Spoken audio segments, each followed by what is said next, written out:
La peur, adapté du conte du Guy de Maupassant.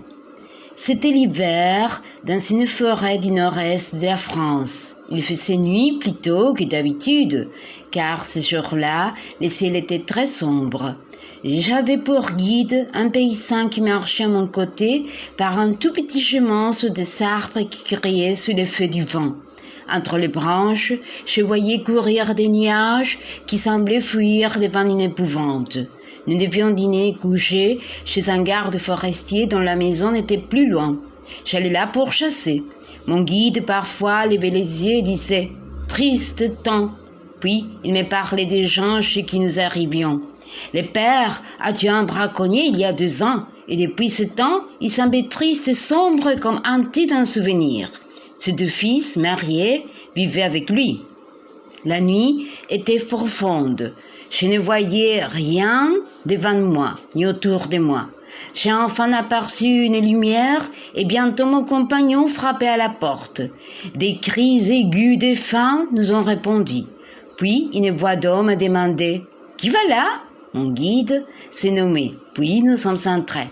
Devant moi se dressait un inoubliable tableau. Un vieil homme aux cheveux blancs, à l'œil fou, le fusil dans la main, nous attendait debout au milieu de la cuisine et de grands garçons armés de haches gardaient la porte.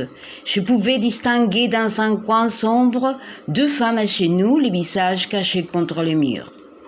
On m'a alors expliqué la situation. Le vieux a remis son arme contre le mur et a ordonné de préparer ma chambre. Puis, comme les femmes ne bougeaient pas, il m'a dit brusquement « Voyez-vous, messieurs, je tué un homme, il y a 2 ans cette nuit. L'autre année, il est revenu m'appeler. Je l'attends encore ce soir aussi. Nous ne sommes pas tranquilles. » Je l'ai rassuré comme je pus, heureux d'être venu justement ce soir-là et d'assister au spectacle de cette terreur superstitieuse. J'ai raconté des histoires et je suis parvenu à calmer à peu près tout le monde. Près du feu, un vieux chien, presque aveugle et moustachu, un de ces chiens qui ressemblent à des chiens qu'on connaît, dormait le nez dans ses pattes.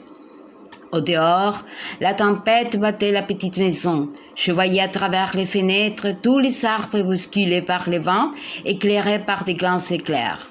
Malgré mes efforts, je sentais bien qu'une terreur profonde tenait ces chants, et chaque fois que j'arrêtais de parler, toutes les oreilles écoutaient au loin. J'allais monter me coucher, fatigué de ces histoires, quand le vieux garde tout à coup a fait un bond de sagesse, a pris de nouveau son fusil et a dit avec une voix effrayée « Le voilà, je l'attends !» Les 2 femmes se sont à nouveau mises à genoux dans leur coin et leurs fils ont repris leur âge. J'allais encore essayer de les apaiser quand le chien endormi s'est réveillé et a poussé un hurlement lugubre. Tous les yeux se sont tournés vers lui. Il restait maintenant immobile, comme hanté d'une vision, et il s'est remis à hurler vers quelque chose d'invisible, d'inconnu, d'affreux sans doute, car tout son poil s'est hérissé.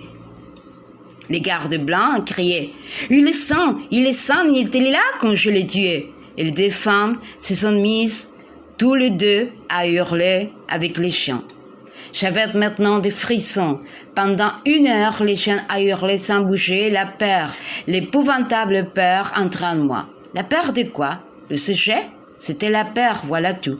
Nous sommes restés immobiles, blancs de peur, dans l'attente d'un événement affreux, le cœur battant et bouleversé au moindre bruit. Cet animal nous rendait fous. Alors les paysans se jetaient sur lui et l'ont mis dehors. Nous sommes alors restés dans un silence plus terrifiant encore. Et soudain, nous avons entendu un être glisser contre le mur du dehors vers la forêt.